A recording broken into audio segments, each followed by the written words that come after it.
시청자 여러분 안녕하십니까? 이슈를 더 쉽게 풀어드리는 더 뉴스 시작합니다. 많은 전문가들이 내년 4월 총선의 성격을 윤석열 대통령의 중간평가로 보고 있고 지지율이 큰 영향을 미칠 것이란 분석들을 내놓고 있습니다. 더 정치 시간에는 여론조사 전문가 두 분과 함께 세대별 지역별 변화 흐름을 짚어드리겠습니다. 신림동 흉기 난동 사건 이후 누구든 표적이 될 수 있다는 우려와 공포가 커지고 있습니다.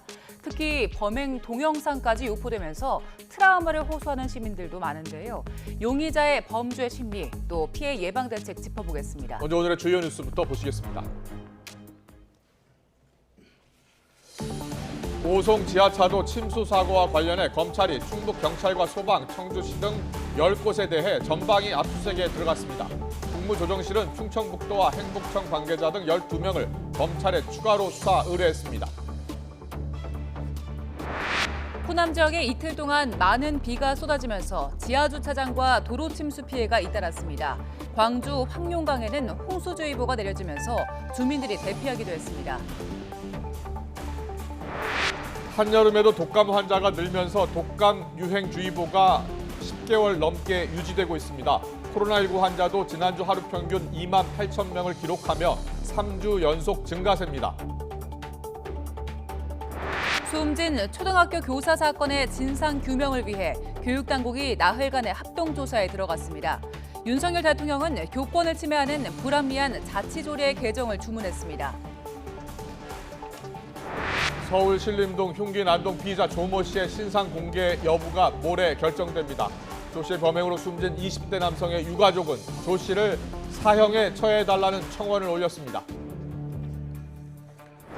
정체불명의 우편물 신고가 전국에서 2,000건 넘게 접수된 가운데 위험물질이 검출된 사례는 없는 걸로 나타났습니다. 정부는 우편물이 타이완에 거쳐 중국으로부터 온 걸로 보고 공관을 통해 사실관계 확인을 요청했습니다. 청주 오송읍 궁평 2지하차도 침수 사고와 관련해서 검찰이 부실 대응, 늑장 대처 의혹을 받고 있는 관계기관에 대해서 전방위 압수수색에 들어갔습니다. 검찰은 재해, 안전사고 분야의 수사 역량을 갖춘 검사들을 중심으로 수사본부를 꾸려 이번 참사의 원인을 규명하고 책임자를 엄중히 처벌키로 했습니다. 취재기자 연결합니다. 최민기 기자. 네, 대검찰청입니다. 검찰이 압수수색에 들어갔는데요. 어느 기관을 압수수색하고 있습니까? 네, 검찰이 오송 참사와 관련한 관계기관에 대한 강제 수사에 착수했습니다. 압수수색 대상은 충북경찰청과 충북도청, 그리고 충북시청, 행복도시청과 충북소방본부 등 모두 10곳입니다. 사고 관할서인 청주 흥덕경찰서도 압수수색 대상에 포함이 됐습니다. 이 충북경찰은 참사 발생 1시간 전 긴급 통제를 요청하는 112 신고를 받고도 적절한 조처를 하지 않고 국무조정실 감찰 과정에서도 이 같은 사실을 숨기기 위해 다른 현장에 출동한 것처럼 허위 보고한 혐의를 받고 있습니다. 이 검찰은 나머지 기관들 역시 참사 이전 위험 상황이 여러 차례 감지됐음에도 적절한 감독과 통제 조치를 하지 않은 정황이 있다고 보고 수사를 벌이고 있습니다. 이번 검찰 수사는 앞서 국무조정실이 오송 참사와 관련해 감찰 조사 중이던 경찰관들에 대해 수사를 의뢰하면서 시작됐습니다. 국무조정실이 다른 기관들에 대해서도 직무 유기 정황 관련한 추가 수사 의뢰를 하면서 또 검찰이 수사에 착수했습니다. 검찰도 인력을 투입하면서 이번 사고의 수사 의지를 나타내고 있죠? 네, 맞습니다. 검찰은 사고 부실 대응 등 의혹 전반을 규명하기 위해 배용원 청주지검장을 본부장으로 하는 오송 참사 수사본부를 꾸렸습니다. 수사본부는 모두 검사 17명, 3개 팀으로 구성됐는데요. 대검찰청은 정의도 대검 감찰 1과장을 부본부장으로, 조광환 서울중앙지검 중요범죄조사부장을 팀장으로 파견해 이번 수사에 힘을 실었습니다. 검찰 관계자는 주로 재해, 안전사고 분야의 수사 경험과 전문 역량을 갖춘 인력을 중심으로 수사본부를 구성한 것이라고 설명했습니다. 검찰은 이번 수사를 통해 사고 원인을 명확히 규명하고 참사 책임이 있는 이들에게 엄정한 책임을 물을 수 있도록 수사력을 집중한다는 방침입니다. 지금까지 대검찰청에서 YTN 최민기입니다.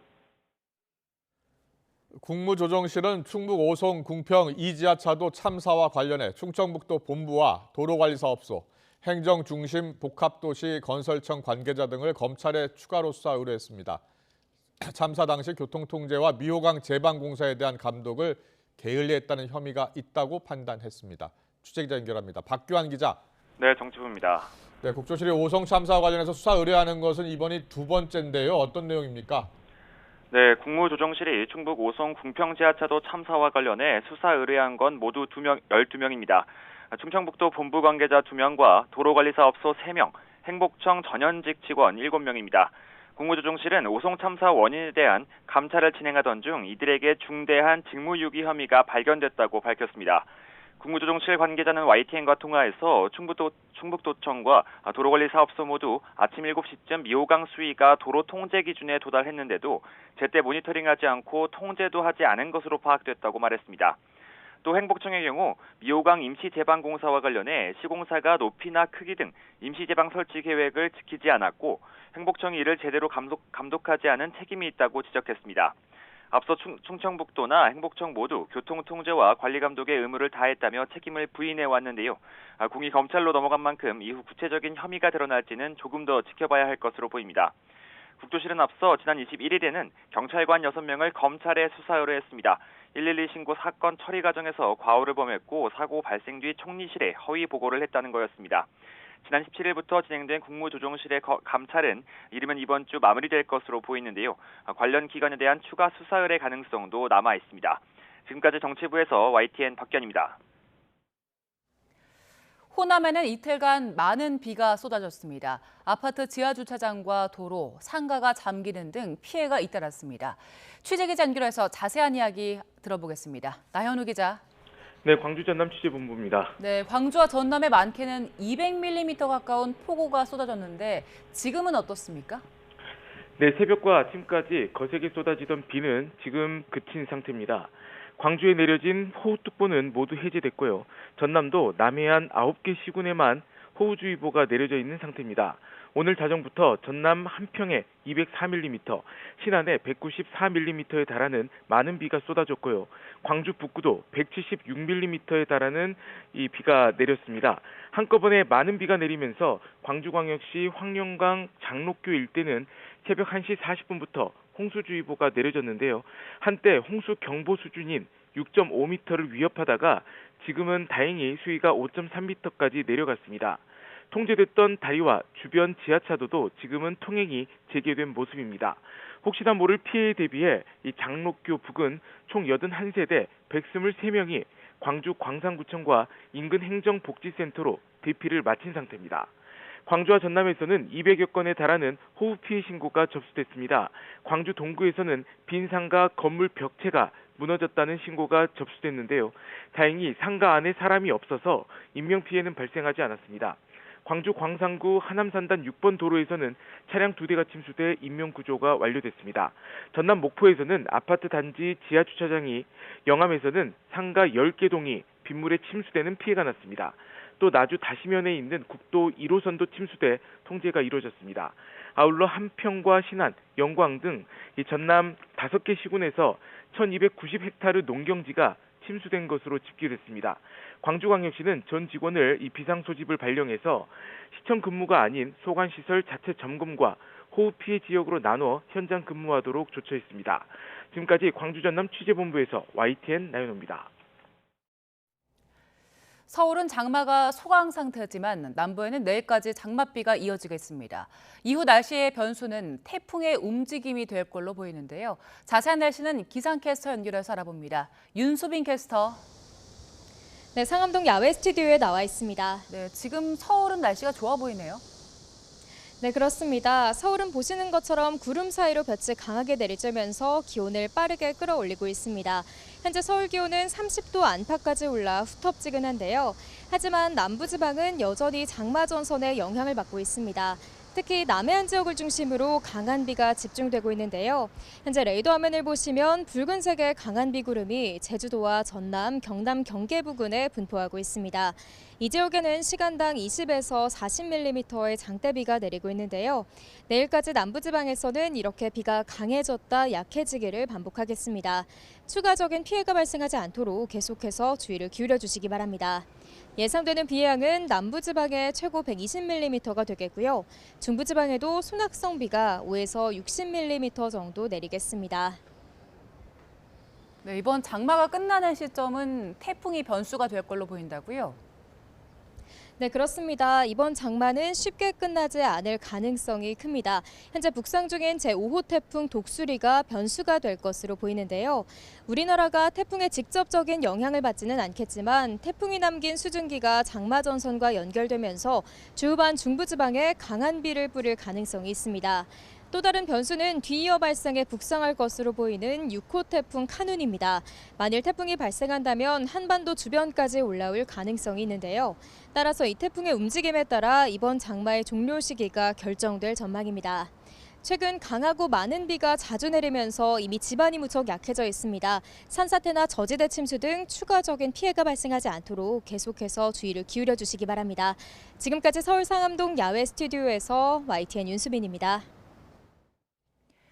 경북 예천에서 폭우로 실종된 주민 2명을 찾기 위한 수색이 이어지고 있습니다. 경찰과 소방, 군은 사고 열흘째인 오늘 인력 500여 명과 헬기 7대, 구조견 13마리 등을 투입해서 하천과 매물 추정지를 수색하고 있습니다. 예천에서는 지난 21일 이후로 추가 실종자가 발견되지 않고 있습니다. 이번 호우로 예천을 비롯한 경북 북부 지역에서만 주민 25명이 숨지고 2명이 실종됐습니다. 또 대피한 주민 940여 명이 아직 집으로 돌아가지 못하고 있습니다. 정치권은 수해 복구 현장을 찾아 일손을 보태고 있습니다. 또 피해 복구 대책 논의에도 속도를 내겠다고 공언하고 있는데요. 다만 서울 양평고속도로 의혹과 교권 침해 방지 대책 등 현안을 둘러싼 공방은 다시 거세지는 분위기입니다. 국회 연결합니다. 김경수 기자. 네, 국회입니다. 네, 정치권이 연일 수해 현장 행보를 이어가고 있는데 오늘은 어디로 갔습니까? 네, 국민의힘 윤재옥 원내대표는 오늘 같은 당 의원 80여 명과 보좌진, 당직자, 당원 등과 함께 충북 청주에서 수해복구 봉사활동을 했습니다. 봉사활동 시작 전 오송 지하차도 참사 희생자 합동 분향소를 조문하기도 했던 윤 원내대표는 정부 여당으로서 책임도 언급했습니다. 총체적으로 재난과 관련해서 관리 책임이라든지 또 예방 책임이라든지 정부와 여당에 있습니다. 지난 금요일 경북 예천에서 복구 작업을 도왔던 김기현 대표는 내일은 전북 익산에서 수해 복구에 힘을 보탤 예정입니다. 더불어민주당도 내일 이재명 대표 등 지도부와 소속 의원들이 충남 부여 수해 현장을 찾아 복구 작업을 돕습니다. 이 대표는 오늘 최고위원회의에서 국민 피해가 늘고 있는데 정부가 건전 재정만 강조하고 있다며 추가 경정 예산 편성을 거듭 촉구하기도 했습니다. 민생 경제 위기, 수해와 폭염으로 인한 어려움 모두를 각자 도생에 맡기는 이 위기 관람 정부를 자처하고 있는 것 같습니다. 여야는 모레는 앞서 합의한 대로 수해 복구 지원 방안을 논의하기 위한 태스크포스 첫 회의를 엽니다. 또 국회에 계류 중인 침수, 범람 방지 등 수해 대책 관련 법안을 신속히 논의해 오는 27일 본회의에서 일부를 통과시킨다는 방침입니다. 네, 여야가 이렇게 수해 복구와 관련해서는 한 목소리를 내고 있지만 충돌이 예상되는 지점도 곳곳에 있다고요. 네, 어제 국토교통부가 서울 양평고속도로 사업 관련 자료를 모두 공개한 것을 두고 국민의힘 윤재옥 원내대표는 대단히 전향적이라며 긍정적으로 평가했습니다. 고속도로 노선 변경이 대통령 처가에 특혜를 주려는 게 아니냐며 민주당이 제기하고 있는 의혹에도 성실한 답변이 될 거라고 기대했습니다. 반면 민주당은 국토부가 공개한 자료를 분석해 결과를 오늘 발표할 예정인데 국토부 해명의 문제점과 앞서 원희룡 장관이 사업 백지화를 선언한 과정의 문제점 등을 지적할 것으로 보입니다. 수해로 인해 한 차례 미뤄졌다 모레 열리는 국회 국토교통위원회 전체 회의에서도 원 장관이 출석한 가운데 고속도로 노선 변경 의혹 등을 두고 여야 공방이 예상됩니다. 서울의 한 초등학교 교사가 학교에서 스스로 목숨을 끊은 사건의 원인과 대책을 두고도 여야는 입장 차이를 보이고 있습니다. 국민의힘은 진보교육감이 주도한 학생 인권 조례 등을 거론하면서 학생 인권만 강조하다 교육 현장이 망가졌다며 교권 강화에 강조점을 두고 있습니다. 학생 인권만큼이나 교사의 인권도 중요합니다. 교사가 행복하지 않는 교실에서 학생이 과연 좋은 교육을 받을 수 있겠습니까? 반면 민주당은 진보와 보수 또는 학생 인권과 교권의 충돌로 몰아가는 단순한 접근법은 안 된다며 선생님들의 목소리를 듣고 다양한 대책을 검토하겠다는 입장입니다. 학생 인권과 교권은 상충하는 것도 아니고 양자택일의 문제도 아닙니다. 상호 존중과 보완의 정신이 얼마든지 구현될 수 있습니다. 관련 입법 논의의 핵심은 교사의 정당한 교육 활동이 아동학대로 신고되는 걸 막는 방안과 교권 침해 사례를 학교 생활기록부에 기재하는 문제 등인데 앞으로 여야 논의가 주목됩니다. 이외에도 우주항공청 설치 특별법 등을 두고 국회 과방위가 2달 가까이 파행을 빚는 등 7월 마지막까지 국회는 험난한 가시밭길을 이어갈 것으로 보입니다. 지금까지 국회에서 전해드렸습니다. 숨진 채 발견된 초등학교 교사를 추모하는 움직임이 확산하고 있는 가운데 교육당국이 교권 회복을 위한 대책 마련에 나섰습니다. 교사들은 학부모 악성 민원에 시달렸던 경험을 잇따라 공개하고 있습니다. 취재기자 연결해 알아보겠습니다. 신지원 기자. 네, 사회정책부입니다. 교육당국이 오늘 현장 교사들을 만났는데요. 어떤 입장을 밝혔습니까? 이주호 사회부총리 겸 교육부 장관은 오늘 오후 1시 교사노조연맹을 만나 교권 회복 대책을 논의했습니다. 이 자리에서 이 부총리는 학생 인권과 교권은 상충되거나 대립되는 것이 아니라 상호 존중해야 할 권리라면서 교권 강화를 위한 가이드라인을 신속히 마련하고 교권 침해하는 불합리한 자치조례를 개정하라는 대통령 지시사항을 이행하겠다고 말했습니다. 이에 따라 구체적인 생활지도의 범위와 방식을 규정한 교육부 고시안을 8월까지 조속히 마련하겠다고 밝혔습니다. 서울특별시교육청도 조금 전부터 기자회견을 열고 교원 보호를 위한 대책을 발표하고 있습니다. 조희연 교육감은 피해 교사들에 대한 적극적인 지원과 함께 교권 침해 실태 조사에 나서겠다고 밝혔습니다. 또 무분별한 아동학대 신고로부터 교직원을 보호하고 교육 활동을 침해하는 학생이나 학부모 등 가해자에 대한 조치를 명시하도록 관련법 개정을 추진한다는 방침입니다. 숨진 초등학교 교사에 관한 진상조사도 이뤄지고 있습니다. 서울시교육청과 강남서초교육지원청은 오늘부터 나흘간 해당 학교를 방문해 교장과 교감, 동료 교원을 개별 면담하고 숨진 교사가 담당했던 교육행정 정보지원 시스템, 이른바 나이스의 업무 상황을 조사할 예정입니다. 또 고인이 생전에 학부모 인원으로 힘들었다는 동료 교사의 증언이 나온 만큼 학교 현장에서 교사들이 겪은 학부모 갑질 등 피해 사례를 분석하기로 했습니다. 네, 그리고 교사들이 직접 피해 사례를 제보하고 있는데요. 어떤 내용들이 있습니까? 네, 경기교사노조는 지난 21일부터 인터넷에 공개 게시판을 만들었습니다. 교사들이 직접 경험한 학부모 갑질 사례를 제보받기 위해서인데요. 지난 21일 오전부터 오늘 오전까지 1,200여 명이 참여했고 올라온 게시글만 1,650여 건이 넘습니다. 제보 내용에는 교사와 면담하던 학부모가 책상을 내리치면서 고성을 지르거나 당신을 교사를 못하게 만들겠다. 나는 학부모 운영위원이라 무기가 많다라며 협박하는 경우도 있었습니다. 또 자신의 자녀가 졸업할 때까지 결혼하지 말라고 하거나 자녀가 갖고 싶어하는 특정 휴대전화 기종을 사용하지 말라는 등 과도한 요구를 한 사례도 공개됐습니다. 경기교사노조는 공개 게시판에 올라온 사례를 토대로 교원 보호를 위한 대안을 검토해 교육부에 전달한다는 방침입니다. 지금까지 사회정책부에서 전해드렸습니다. 부산에서 초등학생이 수업 시간에 교사를 폭행한 사실이 뒤늦게 알려졌습니다.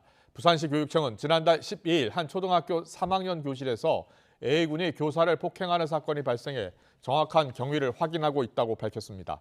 A군은 행동을 제재하는 교사 얼굴을 때리고 몸을 발로 차는 등 폭행했고 해당 교사는 전치 3주의 진단을 받은 뒤 병가를 낸 것으로 알려졌습니다. 최근 학교 일선에서는 교권 침해가 심각하다는 지적이 잇따르고 있는 가운데 부산시 교육감은 교권 보호 대책을 발표할 예정입니다.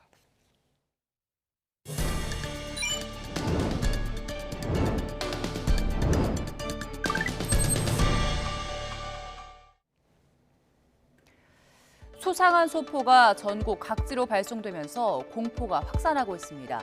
지난 20일부터 오늘 오전 5시까지 2,000건이 넘는 신고가 접수됐는데요. 지역별로 봤더니 정체불명의 소포는 전국 각지로 배달됐습니다. 경기가 668건으로 가장 많았고요. 뒤이어서 서울이 530건, 그리고 인천이 107건이었습니다. 소포들의 반입 경로를 보니 대다수가 중국에서 대만을 거쳐 국내로 들어왔습니다. 우편물을 잘 보면 청와포스트라는 글귀가 보이고요. 또 발신지로는 타이완 타이페이라고 적혀 있습니다. 그리고 우즈베키스탄에서 발송된 우편물도 있었는데요. 우편물 안에는 완충제만 들어있거나 아예 비어있는 경우가 많은 걸로 알려졌습니다. 경찰은 브러싱 스캠에 무게를 두고 있습니다. 주문하지 않은 물건을 아무에게나 보낸 뒤에 구매자로 가장해서 상품 후기를 올리고 실적을 부풀리는 행위를 말합니다. 소포에선 독극물이나 마약이 검출되지 않았고 완충제만 있는 경우가 대부분이었기 때문입니다. 이미 해외에선 브러싱 스캠으로 골치를 앓고 있습니다. 지난 2020년 미국과 캐나다에서 일명 미스터리 씨앗 사건으로 불리는 비슷한 사건이 있었는데요. 정체불명의 소포 겉면에는 귀걸이 같은 장신구가 들어있다고 돼 있었지만 안에는 양배추나 겨자 같은 식물의 종자가 들어있었습니다. 당시 미 농무부는 브러싱 스캠이라고 결론지었습니다. 또 중국은 2019년 브러싱 스캠을 금지하는 법안까지 마련했을 정도로 해당 수법이 만연한 상황입니다. 정체불명 소포로 인한 인명피해는 없었지만 우리도 대책을 마련해야 한다는 목소리가 나옵니다. 미 우편공사 검사국의 대응 요령을 보면 의심스러운 소포를 받는 경우 우편물을 즉시 격리하고 또 만졌다면 온수와 비누로 손을 닦으라고 권고합니다. 또 개인정보 유출 가능성이 있는 만큼 계정의 비밀번호를 바꾸고 신용카드 청구서도 확인하는 게 좋습니다. 왜 나한테 이렇게 열심히 살아야 되는데 안 되더라고.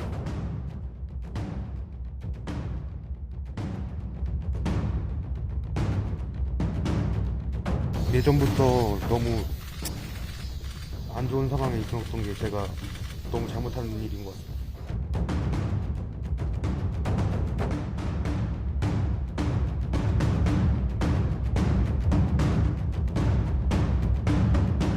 제정신이 아니었던 것 같습니다. 죄송합니다.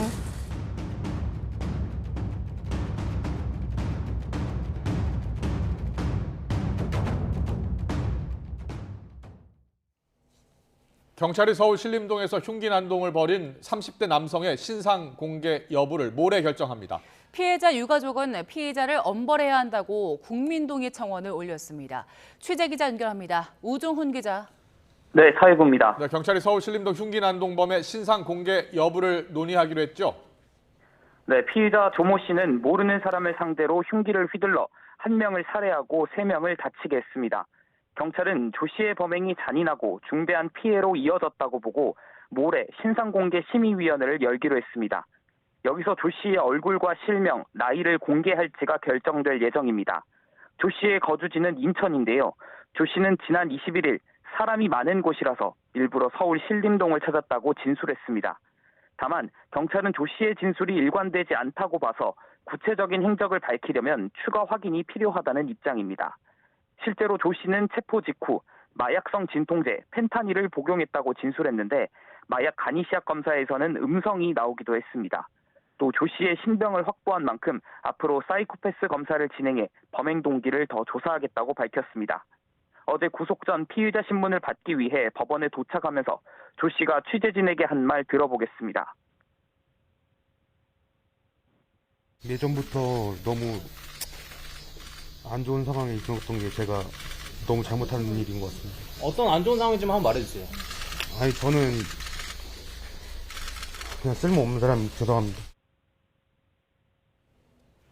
네, 숨진 피해자 가족들의 목소리도 나왔다고요? 네, 피해자 가운데 숨진 20대 남성의 유가족이 조 씨를 사형에 처해달라고 청원을 올렸습니다. 유족은 평소 다른 가족들을 잘 챙겼던 피해자가 사건 당일 저렴한 원룸을 찾겠다고 신림동에 갔다가 잔인한 범행을 당했다면서 전과도 있는 조 씨에게 교화나 개선의 여지가 있다며 기회를 줘서는 안 된다고 주장했습니다. 이런 가운데 사건이 발생한 신림동에는 지금도 시민들의 추모가 이어지고 있습니다. 동시에 범행 장면이 담긴 영상이 온라인에서 무분별하게 퍼지는 일도 벌어지는데요. 경찰은 지난 21일부터 사건 장면을 그대로 담아 누구나 볼 수 있는 사이트에 올라간 17건을 찾아내 방송통신심의위원회와 운영자의 삭제를 요청했습니다. 또 범행 장면이 담긴 CCTV 화면을 최초 유포한 사람 1명을 정보통신망법 위반 혐의로 입건해 수사하고 있습니다. 경찰은 처벌 가능성을 떠나서 영상 유포 행위는 피해자와 가족, 다른 온라인 이용자들에게 2차 피해를 입힐 수 있다며 경각심을 가져달라고 당부했습니다. 지금까지 사회부에서 전해드렸습니다.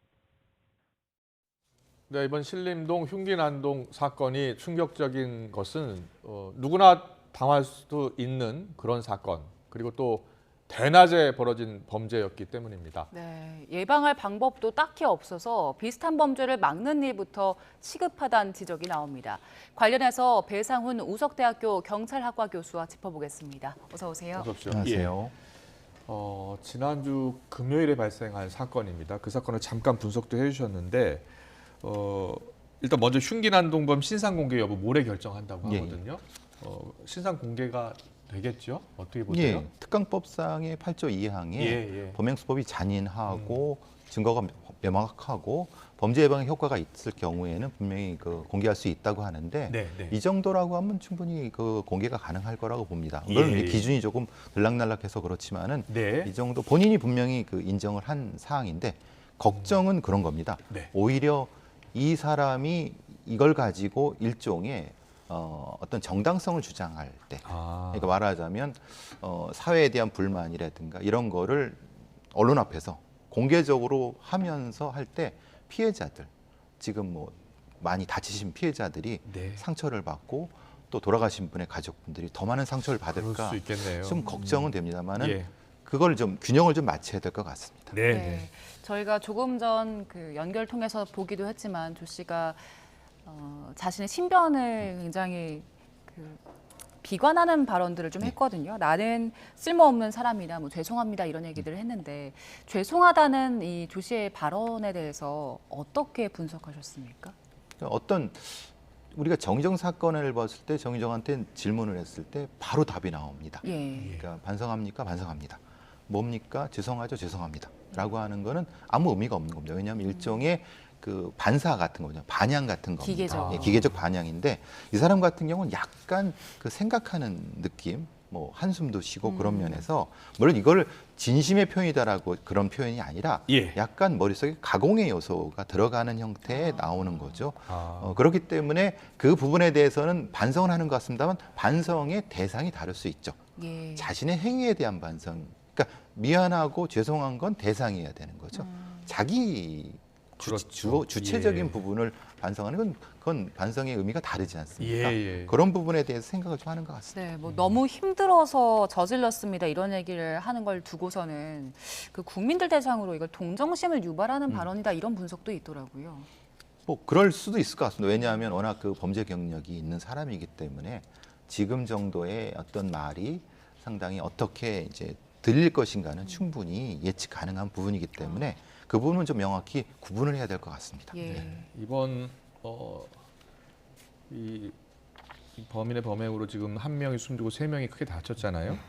근데 자신과 비슷한 연령대 20, 30대 남성만 노렸더라고요. 그러니까 일반적인 묻지마 살인하고는 전혀 상관이 없죠. 우리가 안인득 사건을 기억하실 겁니다. 안인득 사건은 여고생부터 노인부터 젊은 분까지 다 포함해서 무차별적으로 공격을 했습니다. 그런데 지금 조 씨 같은 경우는 특정한 대상, 그러니까 자신과 유사한 나이대라든가 아마 어떤 프로필이 비슷한 형태만을 공격했고 오히려 같이 있던 여성한테는 밀려갖고 본인이 넘어졌습니다. 그 정도입니다. 그러니까 만약에 특정한 형태의 무차별 어떤 공격이었다고 하면은 다 공격을 했겠죠. 그러니까 조금 우리가 구분을 해서 봐야 될 거라고 봅니다. 이것은 이 사람을 동정하거나 이 사람을 옹호하려고 하는 것이 아니라 범죄에 대한 정확한 분석을 통해서 범죄 예방과 이 사람에 대한 처벌을 더 강화하기 위해서 이런 말씀을 드리는 겁니다. 어떤 심리가 있는 겁니까, 이 사람은? 그러니까 이제 말하자면 본인의 삶이라든가 이런 것을 다른 사람과 비교하면서 같은 조건에서 왜 나는 이렇게밖에 안 되지라고 하는 사실은 자기가 어떻게 했을 경우에 대한 것보다는 사회적인 어떤 부분 때문에 나는 저 사람부터 못하게 됐어라고 하는 일종의 타인에 대한 책임 전가라든가 타인에 대한 어떤 부분 이런 것들이 조금 이 부분에서는 나타난다고 볼 수 있죠. 그 지금 말씀하신 부분 타인에 대한 책임 전가 부분과 관련해서 정유정 사건과 비슷하다는 이야기들을 좀 하더라고요. 그렇죠. 근데 이제 행동 양식은 좀 다릅니다. 예. 정유정은 주로 내적으로 들어가 있는 거고 이 사람 같은 경우는 외적으로, 그러니까 외적인 일탈이라든가 외적인 공격성 이런 것들이 강하게 나타나는 부분인 거고, 물론 순간적으로 폭발한 부분은 둘 다 동일하게 나타나지만요. 네. 차이는 분명히 있는 것 같습니다. 사이코패스 성향을 봤을 때 어느 정도 수준이라고 보세요? 근데 이제 사이코패스 성향은 아직은 좀 모르겠습니다. 왜냐하면은 사이코패스라고 하는 건 무감하고 어떤 무책임한 부분이 존재하기 때문에 무감한 것보다 무책임한 부분 쪽에서 이 조 씨가 연관이 될 수 있는데, 사이코패스에도 한 4가지 영역이 존재하고 그 영역 중에서 하나일 가능성은 있지만은 단정지으면은 오히려 이 조 씨 개인에 대한, 즉 말하자면 개인에 대한 책임만으로 이 사건 자체가 축소될까 좀 걱정이 돼서. 4가지 영역이라는 말씀 좀 뭐니 구체적으로 말하자면 설명해 주세요. 개인적인 심리 영역이라든가 인간관계 영역이라든가 일탈이라든가 반사회성 같은 형태의 4가지 영역으로 이 사이코패스의 영역을 나눕니다. 그러니까 어느 같은 경우는 굉장히 소심한데 굉장히 그 폭력성이 강하거나 아니면 굉장히 대외적으로 활달한 형태의 무엇을 하는데 실제로는 이 공격성은 좀 낮거나 이 4가지가 이 각각에 따라서 좀 나눠집니다. 그러니까 정유정과 저 사람은 어떤 차이가 있는지는 구분을 해야 되겠죠. 그래서 지금 상태에서는 그 부분을 구분하기 쉽지 않습니다. 그러니까 정확히 검사를 통해서 나타날 부분입니다. 앞서 범죄 예방 차원에서 일단 이번 사건, 이번 범죄의 그 원인을 좀 봐야 된다고 하셨는데 사실 아직 범죄의 그 동기가 드러나진 않았잖아요. 그 동기를 어떻게 알 수 있습니까? 동기는 이제 보통 프로파일러들은 제일 그 일반적인 접근 방법은 생애사 접근 방법입니다. 그러니까 본인이 하고 싶은 얘기를 다 하게 합니다. 그러니까 그게 그중에 거의 태반은 거짓말일 가능성이 높습니다. 초기에는. 근데 그거를 계속해서 반복해서 얘기를 하게 합니다. 같은 얘기를 한 15번 이상 거짓말을 못 합니다. 그러니까 아무리 심리적으로 강한 사람도 거짓말이라는 것을 10번 반복해서 할 수는 없습니다. 그렇군요. 그래서 프로파일러들은 일종의 이제 생애사 방법이라고 하는 걸 통해서 지속적으로 본인의 생을 얘기하게 합니다. 같은 질문을 계속 던진다는 겁니까? 근데 그걸 같은 질문을 던진지 모르게 던집니다. 그런 식으로. 조금씩 바꾸면서요? 조금 바꾸면서 하게 되면은 본인이 강조하는 지점이 조금씩 달라집니다. 그러면 그걸 합쳐보면은 이 사람이 어디를 거짓말을 하는지 압니다. 그러니까 이게 사실은 우리는 2차원을 듣지만 사실은 3차원적으로 조합해 보면은 이 사람이 무엇이 각성돼 있고 무엇이 일종의 그 부족한 부분이거나 아니면 뭔가 왜곡된 부분인 걸 알 수 있습니다. 그럼 그 부분을 그 다음 스테이지에서는 다음 단계에서는 거길 집중적으로 질문을 합니다. 본인은 모르게 합니다. 그래서 그렇군요. 이렇게 이 상태에서 이렇게 들어갑니다. 그럼 나중에 보게 되면 자기가 스스로 자기 얘기를 하게 됩니다. 자기의 어떤 트라우마건 아니면 이런 부분을 얘기하게 합니다. 그게 이제 프로파일러들 방법입니다. 그래서 전문가가 필요한 거겠죠. 그런데 처음에는 펜타닐을 복용했다라고 진술을 했다고 해요. 왜 펜타닐을 복용했다고 했을까요? 나중에 진술을 번복했는데. 실제로 그 펜타닐 검사나 이런 것은 음성이었잖아요. 나타나지 않으니까 보통 이런 형태의 그 과잉 공격 상태에서의 범인 같은 경우는 일종의 각성 단계가 올라가 있습니다. 그러니까 일종의 뭐라고 하나 스스로도 마약을 복용한 것처럼 느낌을 갖습니다. 좀 붕 뜬 느낌을 갖습니다. 그러니까 아무것도 아닌데, 그러니까 미국에서 어떤 사례가 있었냐면 총기 난사범이 총기를 마구마구 쏘고 나서 마치 마약을 한 것처럼 막 헛소리를 합니다. 근데 잡히고 나서 마약 검사를 해보니까 안 한 거예요. 그러니까 스스로 살인에 취했다 아니면 범죄에 취한 상태의 이런 상태인 거죠. 였던 거죠. 그러니까 그 상태에서는 어떤 이런 형태의 거짓말도 하는 경우들이 있습니다. 그렇군요. 그리고 우려되는 게 이 범행을 저지르던 당시 동영상들이 상당히 유포가 많이 돼서요. 이게 또 다른 2차 범죄, 2차 가해로 이어질 수도 있기 때문에 이런 동영상 좀 막을 수 있는 방법 없습니까? 물론 법상으로는 당연히 정보통신망법 명예훼손죄에 들어가기 때문에 당연히 해서는 안 되는데 일종의 몇몇 사람들이 이걸 무차별로 퍼날르기를 하고 있는 것 같더라고요. 네. 저걸 본 사람들이 며칠 그 당일부터 지금까지 이 트라우마에 시달려갖고 계속 이 장면이 머릿속에 반복된다고 합니다. 절대 이것은 봐서는 안 되고 늪에서도 안 됩니다. 저 지금 범인의 모습, 용의자의 모습 보고 계신데 그 범행을 저지르고 도망가지 않고 저렇게 근처에 앉아 있는 거예요? 예. 어떤 심리입니까? 그러니까 제가 금요일 날 이 자리에서 똑같이 예. 말씀드렸습니다. 이제 오서로트 킬링, 권위살인이라는 말씀을 드린 것은 권위살인자들의 대부분의 모습은 도망가지 않습니다.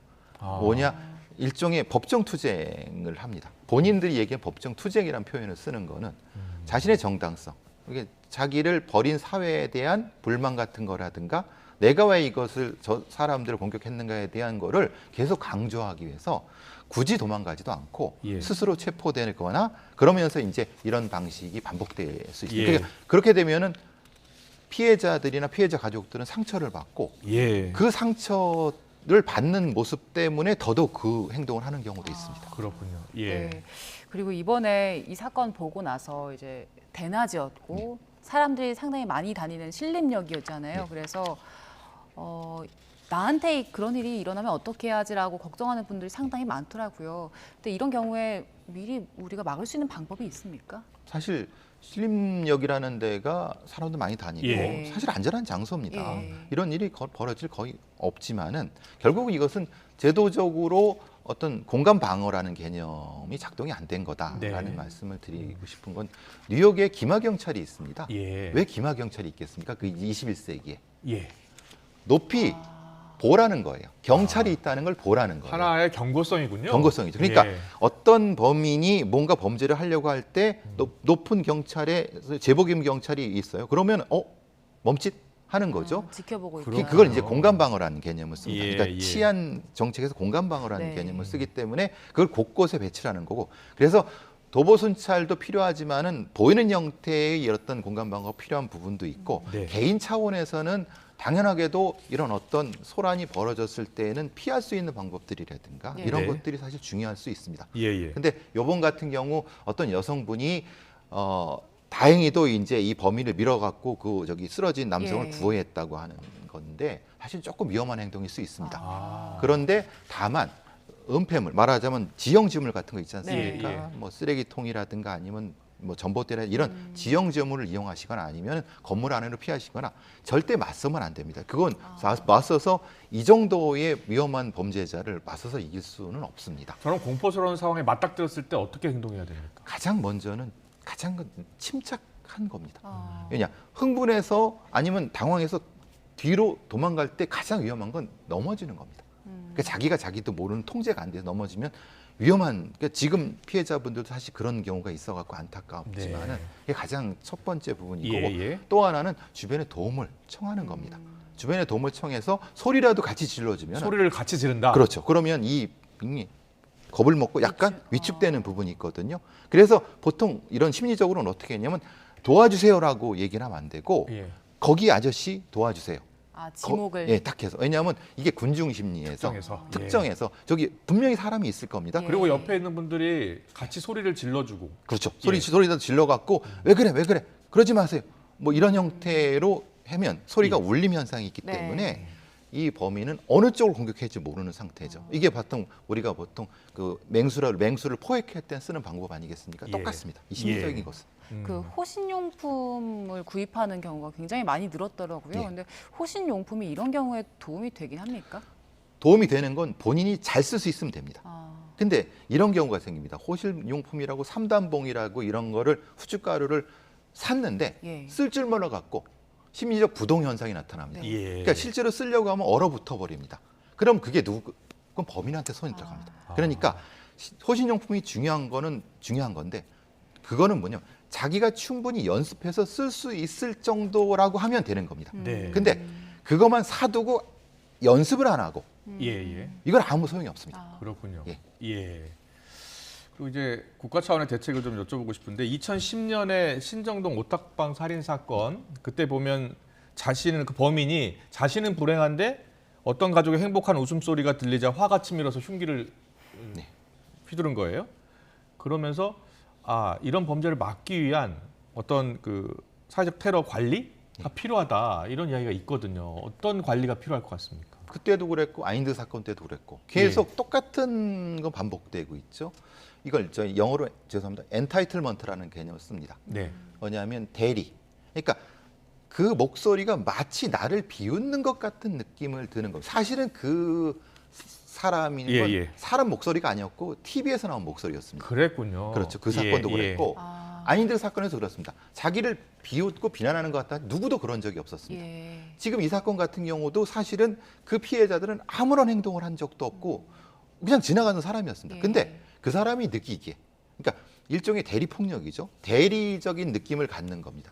그렇다고 봤을 때 두 가지 요소가 있습니다. 첫 번째는 이런 사람들은 기본적으로 자잘한 형태의 그 범죄를 저지릅니다.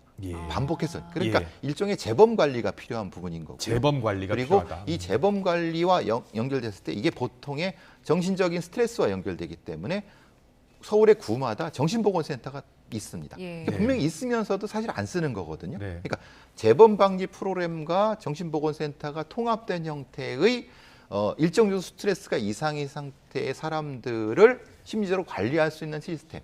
이게 사실은 재범 방지 프로그램이라고 하는 거고요. 물론 뭐 서구 외국에서는 이런 프로그램이 있습니다. 아 그렇습니까? 그러니까 이제 좀 비쌉니다.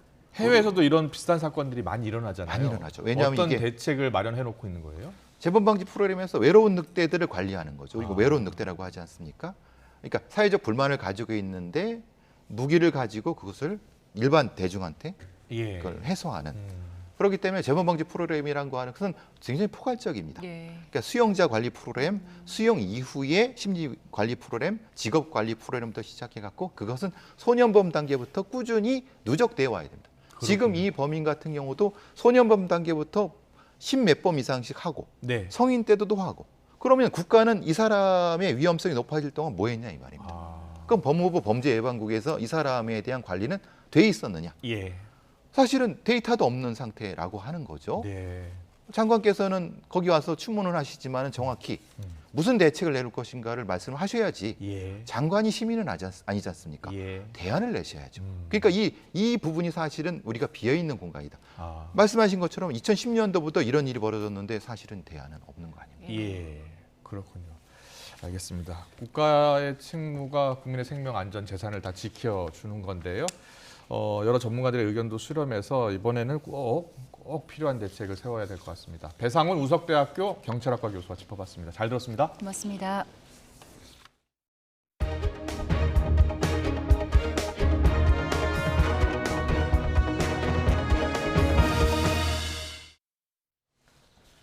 러시아가 우크라이나의 곡물 수출 중심지인 남부 항구 도시 오데사에 대한 집중 공세를 이어가고 있습니다.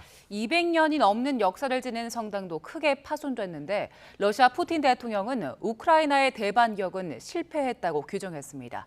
이만수 기자의 보도입니다. 우크라이나의 곡물 수출항 오데사에 있는 성당 지붕이 뻥 뚫렸습니다. 지난 1809년 지어져 200년이 넘는 역사를 자랑하는 정교회 성당이 러시아의 공격을 받은 겁니다. 러시아가 연일 미사일 공습을 거부하며 사상자도 속출했습니다. Мы посещали этот храм. Тут чудесное духовенство. Просто надо людям перестать быть такими жестокими. 크림대교 공격에 대한 보복을 명분으로 러시아는 우크라이나 곳곳을 때리고 있습니다. 부쩍 공세를 강화하고 있는 푸틴 대통령은 루카셴코 벨라루스 대통령을 만나 우크라이나의 반격은 실패했다며 자신감을 보였습니다. Контрнаступления нет. Что дальше? Оно есть, просто оно провальное. 우크라이나의 대반격을 회의적으로 바라보는 건 비단 푸틴 대통령만이 아닙니다. 미국 월스트리트 저널은 우크라이나가 올해 전쟁에서 커다란 돌파구를 만들기 어려울 것으로 전망했습니다. 무기와 훈련 부족이 전쟁을 교착 상태에 빠뜨릴 수 있다는 겁니다. 더구나 가을철 비로 인해 전장이 거대한 진흙탕으로 변하면 우크라이나군의 진격은 더 어려워질 것이란 분석도 잇따릅니다. 토니 블링컨 미 국무장관은 우크라이나가 잃어버린 땅의 50%를 되찾았다면서도 본격적인 반격까지는 몇 달이 더 걸릴 것으로 예상했습니다. YTN 이만수입니다.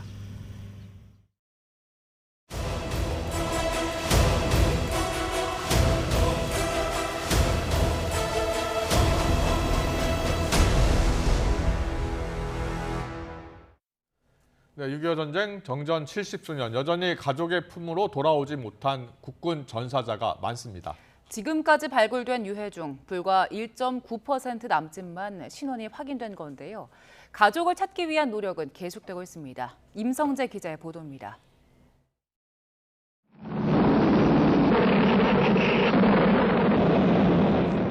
(6.25) 전쟁 발발 3년 뒤인 1953년 7월 27일. 판문점에선 전쟁을 잠시 멈추기로 협정을 맺습니다. 마크 웨인 클라크 유엔군 총사령관, 펑더화이 중국인민지원군 사령관, 북한 김일성의 서명으로 한반도를 뒤흔든 포성은 1129일 만에 멎었습니다. 3천만의 수군인 국진 통일을 달성하지 못한 채 드디어 휴전은 성립이 되어 일단 전투가 중지되는 단계로 들어갔습니다. 전쟁이 멈춘 진 70년이란 세월이 흘렀지만 가족의 곁으로 돌아가지 못한 이들은 적지 않습니다. 지금까지 군이 발굴한 6.25 전쟁 국군 전사자 유해는 11,313구. 이 가운데 발굴된 유해가 누군지 신원이 확인된 건 214구, 약 1.9%에 불과합니다. 전사자에게 가족을 찾아주기 위한 노력을 멈출 수 없는 이유입니다. 이에 국방부 유해발굴 감식단 기동 탐문관들은 전국 곳곳을 누비며 낮과 밤을 가리지 않고 전사자 유족의 유전자 시료를 채취하고 있습니다. 전사하신 분들, 유해를 못 찾은 분들을 한 번이라도 신원하기 위해서 이제 전수조사를 다 하고 있다. 채취된 유전자는 아직 신원이 확인되지 않은 유해와 일일이 대조하는 정밀 분석을 거치게 됩니다. 확인까진 보통 여러 해가 걸리는 작업입니다. 강원도 금화지구 방어전투에 참전했던 삼촌을 둔 70대 조카도 작은 희망을 안고 시료 채취에 참여했습니다. 저도 많이 좀 그리웠었어요. 그게 그리웠었는데 국립묘지에 가보고 싶은데도 사실 이제 유폐뿐이잖아요. 그게 이제 묘지가 없다 보니까, 묘가 없다 보니까, 그래서 이번에 발굴이 좀 많이 됐다고 그래가지고 그게 혹시나. 시간이 흐를수록 전사자가 가족의 품으로 돌아갈 확률은 낮아질 수밖에 없는 상황. 한 명의 영웅이라도 더 가족의 품으로 돌려보내기 위한 노력은 오늘도 계속되고 있습니다. 모질었던 그 시대와 화해를 할 수 있는 좋은 기회라고 저는 개인적으로 생각하고요. 국민분들이 많이 좀 성원해 주셔서 한 번이라도 찾을 수 있도록 부탁을 드립니다. YTN 임성재입니다. 이 시각 보도국에 들어온 뉴스입니다. 어제 오후 중국 동북부 헤이룽장성의 한 중학교 체육관 지붕이 무너져 11명이 숨지고 4명이 중상을 입었습니다. 공안당국은 체육관 옆에 공사장에서 건축 자재를 체육관 지붕에 쌓아뒀다가 사고로 이어진 것으로 보고 시공 책임자를 체포해서 조사하고 있습니다. 대전의 한 여관에서 키우고 있던 새끼 고양이를 누군가 훔쳐가는 사건이 발생해 경찰이 수사에 나섰습니다. 환경부가 지난해 수해가 컸던 경북 포항시에 댐 건설을 추진하겠다고 재확인했습니다. 특히 지난해 9월 태풍 흰남노로 큰 수해가 발생한 냉천에 항사댐을 신속히 건설하도록 추진하겠다며 다른 지역도 필요한 자원을 검토하겠다고 밝혔습니다. 앞으로 공인중개사가 아닌 중개보조원이 의뢰인을 만날 때 자신의 신분을 밝히지 않으면 과태료 500만 원이 부과됩니다. 개정 공인중개사법에 따라 오는 10월 19일부터 중개보조원은 의뢰인에게 반드시 신분을 밝혀야 합니다. 정부가 실거래가 띄우기를 통한 부동산 시세 조작을 막기 위해서 내일부터 아파트 실거래가 공개 때의 등기 여부도 함께 표기합니다. 코로나19 사태를 3년 정도 겪으면서 우리나라 가계가 이전보다 100조 원 이상 더 저축했다는 분석이 나왔습니다. 이태원 참사 책임으로 이상민 행정안전부 장관을 탄핵할 수 있는지에 대한 헌법재판소의 판단이 탄핵안이 접수된 지 5개월 만인 내일 나옵니다. 역술가 천공의 대통령 관저 선정 개입 의혹을 수사해온 경찰이 조만간 수사를 마무리할 계획이라고 밝혔습니다. 다만 천공이 아니라 풍수지리가인 백재권 사이버 한국외대 겸임 교수의 방문 정황에 대해선 수사가 진행 중인 사안이라면서 확인해 줄 수 없다고 즉답을 피했습니다. 7월 총파업을 마친 민주노총이 올해 하반기에도 윤석열 정권 퇴진을 촉구하는 투쟁을 이어가겠다며 오는 11월 11일 전국 노동자 대회와 민중 총궐기를 예고했습니다. 중국과 일본 외교부 국장이 도쿄에서 후쿠시마 제1원전 오염수 해양 방류 문제 등을 협의했다고 아사히 신문이 보도했습니다. 해군은 미국 LA급 핵추진 잠수함 아나폴리스함이 오늘 오전 제주 해군기지에 입항했다고 밝혔습니다. 아나폴리스함은 앞서 부산에 기항했던 전략 핵잠수함 켄터키함과 달리 핵무기를 탑재하지는 않았습니다. 네, 많은 전문가들 내년 4월 총선의 성격을 윤 대통령의 중간평가로 보고 있고 지지율이 큰 영향을 미칠 것이란 분석을 내놓고 있는데요. 네, 잠시 뒤 여론조사 전문가 두 분과 함께 세대별, 지역별 변화와 흐름 짚어드리겠습니다.